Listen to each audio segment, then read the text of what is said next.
This is a B-roll footage I'm making. I made technically yesterday.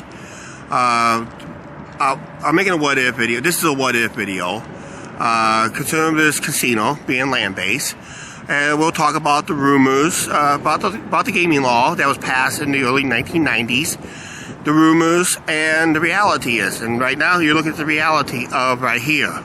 But we'll talk about what happened prior to get to this point. Yeah, that yesterday clip I made yesterday, doing that other video from last night. I thought that'd be a good intro going into the rest of this video for today's video. Okay, Iowa gaming law. It's been a bizarre law from the word go. The gaming law was passed in 1991, and the first casinos were allowed to open on April 1st of 1991. But long before that, there was a lot of rumors and what ifs before the gaming law was passed, because a lot of people didn't think that it was going to pass for riverboats. They thought it was all going to be land-based operations.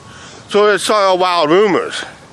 Well, right now we're going to talk on a piece of land where the rumors that we had was the most consistent, because the other rumor that the casino was going to be downtown, which was nullified right away.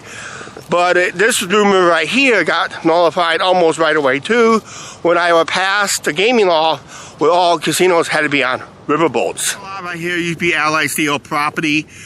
This was used recently this past summer for tailgates and tall boys concert series, which we're going to have later this summer again, next summer coming up. And no, we're not going. We're not going. But this was one of the rumors where the casino, land-based casino, was going to go if they were not allowed to be on riverboats. But back in 1991, all casinos had to be on riverboats. That explains, we'll get up here now to the area where our riverboat used to dock at. And we had two different riverboats here in town. But the Iowa gaming law back in 1991 was kind of bizarre in a way, where you had a $200 loss limit, and you bet no more than $5. For exception for craps. Craps was the only table where you can lose up almost like, you can risk almost 1/4 of your $200 buy-in on craps, because you can make multiple bets on craps, like pass up, $5 pass line, $5 odds, and you can do a $5 come bet with $5 odds or $6 odds. Recently they allowed $6 odds for better payouts. So that was the only exception on that allowed you to do $1 extra for proper payouts on that one. Like I said, bizarre in a way. Then we'll just talk where the riverboats used to dock here in town. That explains what you're going to see. Those pillars were those 3 pillars. There was more. I think it was like 3 more they had at one time, maybe 4, but they took most of them out except those 3. That's where the Mississippi Belle Casino was at. You're going to see a photo of both boats in the upper 2 corners. The upper left-hand corner is the older boat. That'll be right up here in the upper of your left-hand screen, and the newer boat on the upper right-hand screen as you see this video.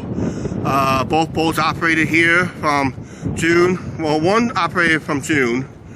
Then about 1995, they brought in the new riverboat, Mississippi Belle 2.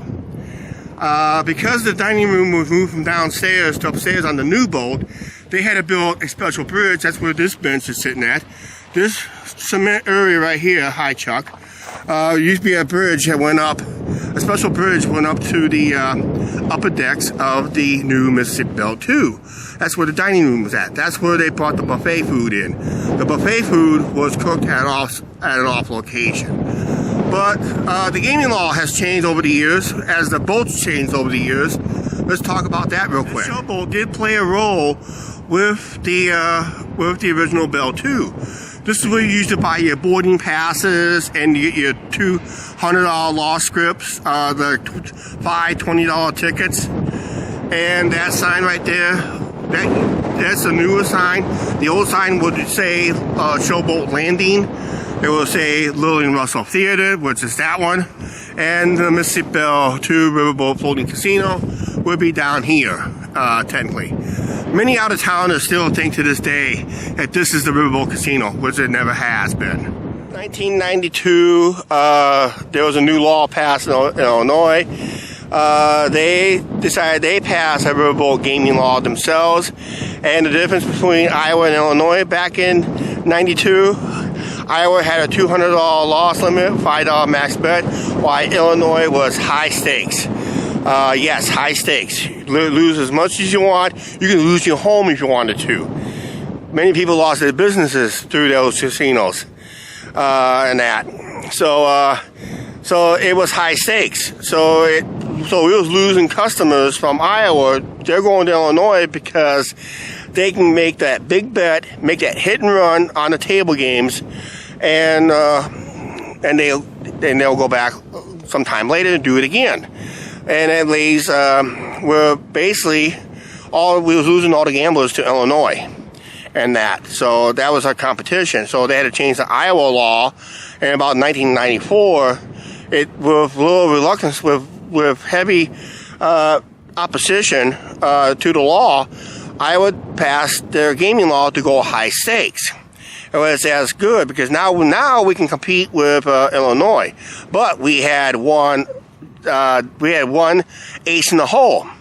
We allowed to stay dockside during that operation, while Illinois boats had to cruise. And boy, Illinois did not like that either. It took a little while, and there had a lot of opposition over in Illinois, but then they decided to stay dockside themselves.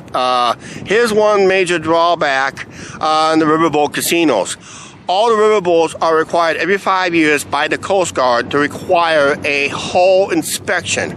Now, some of them may have to shut down their operations to send their boats down to a special location to dry dock it, to have a hull inspected inside and out, to make sure there's no damages, everything's all good, water sealed, tight, everything, and they will. Then they get those riverboats back up in operation, and sometimes it takes about almost 4 to 5 months of riverboat shutdown. Then someone suggested, why didn't you just do a scuba diving inspection of the riverboats instead? Well, that was another time process. It was another process I did not understand on that one. But yeah, riverboats casinos had to go every 5 years with a hull inspection. Now, some riverboats had to face flooding issues. We didn't really have much of a flooding issue here because of this dike.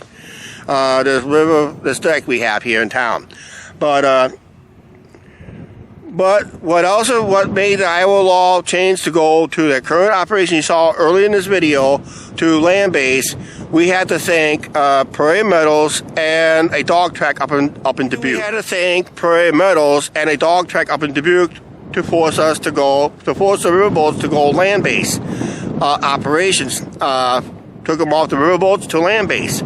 Well, because Prairie Metals and Dubuque, they started with slot machines at their casinos. They started a slot operation. Then about a year or two later, then all of a sudden they went back to the state of Iowa and said, we want table games so they can compete with nearby Indian casinos, because they were nearby. There were some nearby Indian casinos, especially out there in Des Moines. They had to compete with Tama, who was a land-based Indian casino. They went high stakes almost right away. Indian gaming law was different than the riverboat law, technically, because it's Indian casinos. They're on reservations, so they can create their own gaming law if they wanted to. But it has to be on the Indian reservation, so I won't get into details on that one. But when they gave Prairie Metals and the dog tracks and the two dog tracks in the state of Iowa the green light to go table games, the riverboats cried foul. Because they're forced to stay on the river for another year or so later, until I think it was like in 2009, either 2008, 2009, the Iowa gaming law went back in. They said, yes, the riverboats does have the option to be on the river, or they can go land-based. I think our casino was the very first one that had a land-based plan in place, because at the time, the Keels that used to own the casino here in town, they already started to build their land-based operation out there in Iowa City, out there just below Iowa City. It's called Riverside. And that was they started building that casino because I think they knew that the Iowa gaming law was going to get passed, so they allowed the riverboats to go land-based. And with one exception. With one exception of the rule, there was a moratorium. There would be no more new casinos to be built in the state of Iowa, but it gives all the riverboats an option to go land-based. And most of them did, except for one, way upriver, which we featured on this channel.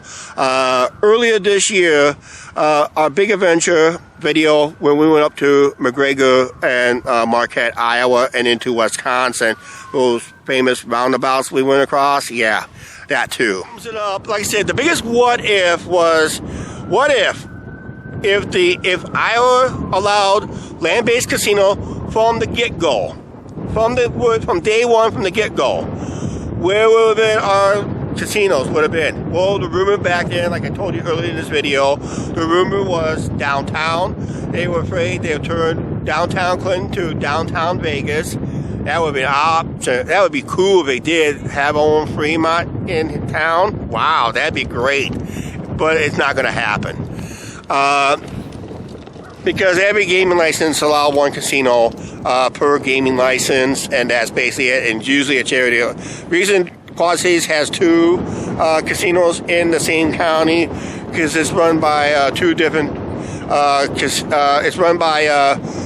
charity operations. One's holding it on behalf of River City, the other one's going to hold that on behalf of the Iowa Capri on that. Ours being held by somebody here in town, but we don't know who. But if they change the Iowa gaming law, that the casinos will have to hold the license, where like most other gaming licenses are in other states, where basically the casino will have to hold the license to hold the casinos accountable, because if they did any underhanded tactics, they could lose their gaming license. They just, here in Iowa, they can lose the right to operate, technically in a way, if they got caught doing shady stuff, which they better not in that. So, yeah,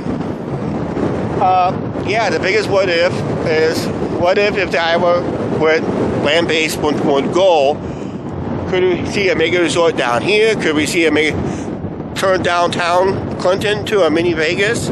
Who knows? But it started here on the river.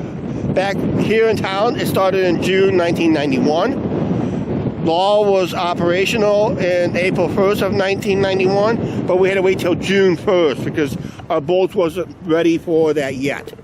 And all the other good stuff wasn't ready. Actually, we were the last ones, we were one of the last river boats to start up in Iowa during the 1991. But then I think Marquette started one up later than that. So I think that's what happened. So a lot of operations started a little later, but the earliest they could start was April 1st. That was down in Davenport, President Riverboat Casino. Big news story, all fireworks and all that stuff. And it caused, over the first year, very popular locations, but once Illinois started their competition, it started killing off Iowa business like crazy. So Iowa had to change, they had the initial law, they had to change it to high stakes, and for the third and final time, offer them to go land-based. And that's where we're at right now today with the Iowa gaming law. Is most of the riverboats on the Mississippi River, except for one in Marquette, Iowa, they're going land-based, right? They're their land-based operation this past summer, which is good because they're the last ones going land-based, while everybody else here on the Mississippi River is currently land-based. And it seems like the best ones in our area is in Davenport, Bettendorf, and Riverside, just out there by Iowa City, or just south of Iowa City, or that. So that's our gaming law here in Iowa. And our gaming law base, actually, the first pit bosses we got them from Las Vegas. I forgot what casino they came from. So, our first pit bosses came from Las Vegas to help the gaming law, to help to get the to get these things ball going so they can allow local people to run the casino, technically in a way, which they're all doing a good job anyway. All right, that is it for this video. Like it or not, there's a lot of casinos in the United States right now, from Indian casinos to states that has gaming laws, left and right. It's saturated, but one thing you're not going to defeat. You're not going to defeat Las Vegas, Nevada. That's where we're going to go again in September, hopefully. Knock on wood. All right, that's it for this video. Please like, share, subscribe on the notification bell. What do you think about the Iowa gaming law originally? What's your thoughts on it? Could it have stayed on the river? Or could it just went land-based from day one? Who knows? But right now, it is what it is.